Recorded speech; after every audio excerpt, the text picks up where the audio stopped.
আসসালামু আলাইকুম। আজকের বিষয় rules of filling the gaps, অর্থাৎ গ্যাপসের 17টি নিয়ম নিয়ে আলোচনা করব। এই 17টি নিয়মের মাধ্যমে আপনি যে কোনো গ্যাপ ফিল আপ করা সম্ভব হবে। তাই ভিডিওটি প্রথম থেকে শেষ পর্যন্ত দেখুন, পুরো বিষয়টি বুঝে নিন। আজকের এই ভিডিও লেকচারটি Khan method SS English grammar and model courses with spoken system এই বইটিকে নেওয়া হয়েছে। এখন আসেন, আপনি যদি শিখতে চান, অপরকে শেখাতে চান, তাহলে পুরো ভিডিও লেকচারটি অবশ্যই দেখবেন। রুলস 1, নাউনের পূর্বে সাধারণত কোন কোন ধরনের ওয়ার্ড বসে, অর্থাৎ এই যে নাউন এর আগে কোন ধরনের শব্দগুলি বসে সেটা প্রথম জেনে নেন।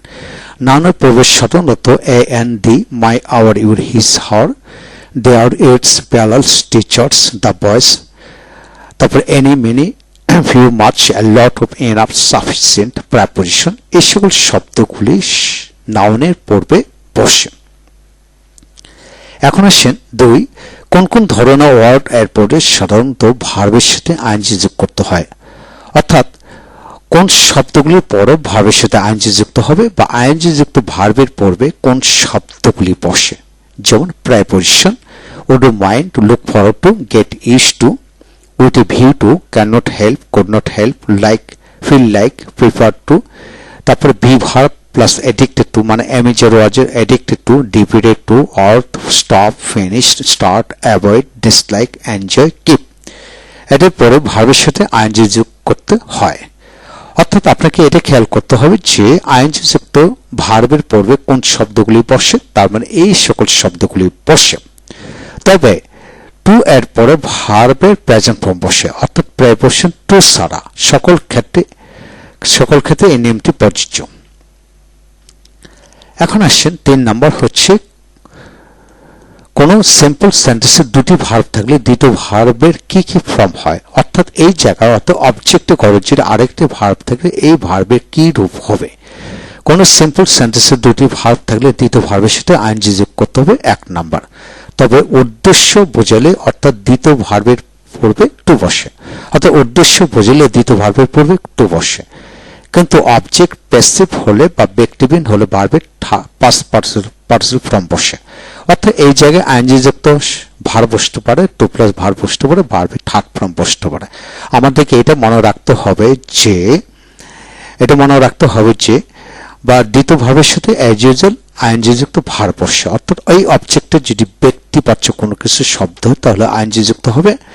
আর যদি এটা দিয়ে উদ্দেশ্য বোঝায় টু প্লাস ভার্ব বসে, আর যদি এই অংশটা যদি প্যাসিভ জাতীয় বস্তু জাতীয় অর্থাৎ ব্যক্তিবিহীন হয় তাহলে এটা ভার্বের থার্ড ফর্ম বসবে। এখন আসেন 4 নাম্বার, কোন কোন ধরনের ভার্বের পরে গ্যাপের ঘরে বিশেষ করে নাউন বসে। Give, take, receive, provide, make, get, have, port, show, render, gain, keep, you, need, achieve, earn, acquire, attend, express, maintain ইত্যাদি এই সকল ভার্বের পরে গ্যাপের করে কি নাউন বসে, অর্থাৎ এদের পরে মোট কথা হলো নাউন বসে। গিভ এডুকেশন, যেরকম টেক আইডিয়া বা give idea, receive education, receive মানে এই জাতীয় শব্দ, অর্থাৎ এদের পরে নাউন বসে। পাস, দুটি নাউন পাশাপাশি থাকলে এদের প্রথমটি কি হবে, আবার দুটি অ্যাডজেক্টিভ পাশাপাশি থাকলে দ্বিতীয়টি কি হবে, অর্থাৎ দুইটা নাউন যদি পাশাপাশি থাকে, দুইটা অ্যাডজেক্টিভ পাশাপাশি থাকলে কি হবে। অর্থাৎ দুটি নাউন পাশাপাশি থাকলে প্রথমটি অ্যাডজেক্টিভ হবে, দুটি অ্যাডজেক্টিভ পাশাপাশি থাকলে দ্বিতীয়টি অ্যাডজেক্টিভ, তবে প্রথমটি অ্যাডজেক্টিভ প্রথমটি অ্যাডজেক্টিভ দ্বিতীয়টি নাউন হবে। আমি আবার পড়ি, দুটি নাউন পাশাপাশি থাকলে এদের প্রথমটি অ্যাডজেক্টিভ হবে, আর দুটি অ্যাডজেক্টিভ পাশাপাশি থাকলে এদের দ্বিতীয়টি নাউন হবে, অর্থাৎ প্রথমটি অ্যাডজেক্টিভ, এইখানেও অ্যাডজেক্টিভ, মোট কথা হলো অ্যাডজেক্টিভ প্লাস নাউন এইভাবে হবে। আমি আবার পড়ি বিষয়টা, দুটি নাউন পাশাপাশি থাকলে প্রথমটি অ্যাডজেক্টিভ হবে, দুটি অ্যাডজেক্টিভ পাশাপাশি থাকলে প্রথমটি অ্যাডজেক্টিভ দ্বিতীয়টি নাউন হবে, এইভাবে খেয়াল করে পড়তে হবে। 6, দুটি নাউন যদি পাশাপাশি বসি পড়ে তাহলে এদের মধ্যে কি বসবে, অর্থাৎ দি নাউন প্লাস নাউন, অর্থাৎ দুটি নাউন পাশাপাশি যদি বসি পড়ে তাহলে মাঝখানে অব বসাতে হবে। তারপর 7 নম্বর নিয়ম, এমিজার ওয়াজের এদের পরে সাধারণত কোন কোন ধরনের ওয়ার্ড বসে। এমিজার ওয়াজের পরে এদের পরে নাউন বসে, অ্যাডজেক্টিভ বসে, আইএনজি যুক্ত ভার্ব বসে, কিন্তু সাবজেক্ট প্যাসিভ কিংবা বস্তু জাতীয় হলে ভার্বের পাস্ট পার্সিয়াল ফর্ম বসে। তো এই ক্ষেত্রে বাংলা অর্থটিকে খেয়াল রাখতে হবে।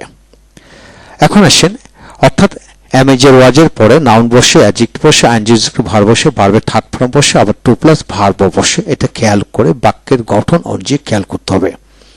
8 নাম্বার, কোন কোন ধরনের ওয়ার্ডের পরে সাধারণত অ্যাডজেক্টিভ বসে, অর্থাৎ কোনগুলি শব্দ পরে অ্যাডজেক্টিভ বসে, যেমন be, being, been, be, getting, become, becoming, so, too, very, quite, rather, extremely, adverb, অ্যাডের পরে অ্যাডজেক্টিভ বসে। অর্থাৎ এই অ্যাডজেক্টিভ আগে এই ঘরে এই সকল শব্দগুলো বসে, খেয়াল করে পড়তে হবে। তারপর আসেন এখানে 9 নাম্বার নিয়ম, কোন কোন ধরনের ওয়ার্ড এর পরে সাধারণত ভার্বের পাস্ট পার্সিয়াল ফর্ম বসে, অর্থাৎ এই ভার্বের পাস্ট পার্সিয়াল ফর্মের আগে কোন ধরনের শব্দ বসে, যেমন haves, had, be, being, been, having, getting, become, becoming, এর পরে ভার্বের পাস্ট পার্সিয়াল ফর্ম বসে, খেয়াল করতে হবে। অর্থাৎ ভার্বের পাস্ট পার্সিয়াল ফর্মের আগে এই ঘরে এই শব্দগুলো বসে। 10, সেন্টেন্সে কোন কোন স্থানে সাধারণত অ্যাডভার্ব বসে, অর্থাৎ সাবজেক্ট বা অবজেক্ট, এদের মধ্যে কোথায় অ্যাডভার্ব বসে। সাবজেক্ট বা অবজেক্ট অর্থাৎ সাবজেক্টের আগে এবং অবজেক্টের শেষে অ্যাডভার্ব বসে, কিন্তু কখনো কখনো অক্সিলারি ভার্বের পরে, আবার কখনো অ্যাডজেক্টিভের আগে অ্যাডভার্ব বসে। অর্থাৎ এই জায়গায় অ্যাডভার্ব বসে, এই জায়গায় অ্যাডভার্ব বসে, এটা হলো ফাইনালি। তারপর সাবজেক্টের পরে ও অ্যাডভার্ব বসে, খেয়াল করে পড়তে হবে। 11 নাম্বার, সেন্টেন্সের শুরুতে ভার্ব থাকলে ভার্বে কি রূপ হয়, এটির দুটি গঠন রয়েছে। তো সাবজেক্টের আগে যদি ভার্ব থাকে কি হবে আর এই জায়গায় কি হবে, এটা খেয়াল করতে হবে। সেন্টেন্সের শুরুতে ভার্ব থাকলে ভার্বের সাথে আইএনজি যুক্ত করতে হবে বা ভার্বের উপর টু বসে বাক্য তৈরি করতে হবে। যেমন to walk in the morning is good for health অথবা walking in the morning is good for health, এইভাবে। কিন্তু আইএনজি যুক্ত বা টু বসে যদি সেন্টেন্সের অর্থপূর্ণতা প্রকাশ না পেলে ভার্বকে নাউনে রূপান্তর করে বাক্য গঠন করতে হবে, সেটা খেয়াল করে পড়তে হবে। তারপর 12 নম্বর রুলস হচ্ছে, সাবজেক্টের ঘরে বা মধ্যে ভার্ব থাকলে ভার্বে কি ফর্ম হবে, অর্থাৎ এখানে হলো সাবজেক্ট, ভার্ব, অবজেক্ট। এই যে ভার্ব হলো মূল ভার্ব, পর অবজেক্ট। অর্থাৎ সাবজেক্টের ঘরে যদি কোনো ভার্ব থাকে তাহলে মানে সাবজেক্টের মাঝখানে ভার্ব থাকলে কি হবে, সাবজেক্টের ঘরে বা মধ্যে কোনো ভার্ব থাকলে ভার্বের সাথে আইএনজি বা ভার্বের পাস্ট পার্সিয়াল ফর্ম হবে। সাবজেক্টের প্রথম অংশে ব্যক্তিবাচক বা সক্রিয় হলে আইএনজি যুক্ত করতে হবে, তবে ব্যক্তিবিহীন বা প্যাসিভ হলে ভার্বের পাস্ট পার্সিয়াল ফর্ম গঠন করতে হবে। অর্থাৎ এই জায়গায় আইএনজি যুক্ত হতে পারে, ভার্বের পাস্ট পার্সিয়াল ফর্ম হবে। অর্থাৎ এই অংশটা যদি ব্যক্তি হয় আইএনজি, আর যদি বস্তু জাতীয় হয় ভার্বের থার্ড ফর্ম বসবে, মনে রাখতে হবে। তারপর আসেন 13 নম্বর রুলস হচ্ছে, কোনো ভার্বের আগে গ্যাপ থাকলে উক্ত ভার্বের পূর্বে কি বসাতে হবে। অর্থাৎ এই যে ভার্ব আছে, ভার্বের মাঝখানে যে গ্যাপ থাকে কি বসবে, কোনো ভার্বের আগে গ্যাপ থাকলে তাহলে উক্ত ভার্বের পূর্বে টু বসাতে হবে, অর্থাৎ টু বসাতে হবে, খেয়াল করে পড়বেন। 14, কোন সেন্টেন্সে অতীত নির্দেশক ওয়ার্ড থাকলে সেন্টেন্সটি কোন টেন্সের হবে, কোন বাক্যে অতীত নির্দেশ শব্দ থাকলে তা পাস্ট ইনহেরিটেন্স হবে। 15 নাম্বার, কোন কোন ধরনের ওয়ার্ডের পরে ভার্বের প্রেজেন্ট ফর্ম বা বেস ফর্ম বসে, should, would, can, could, may, might, must, ought to, need, dare, is to, এটা হলো মডেল অক্সিলারি ভার্ব। তারপর do, does, did, had better, had rather, would better, would rather, cannot but, could not but, have to, has to, had to, infinitive to, would you like to, get, make, see, hear, এদের পরে ভার্বের সব সময় base form বসে, মনে রাখতে হবে। And এর ব্যবহার কি এবং ইয়ার সাধারণত কোন কোন ওয়ার্ড বা সেন্টেন্সে বসে।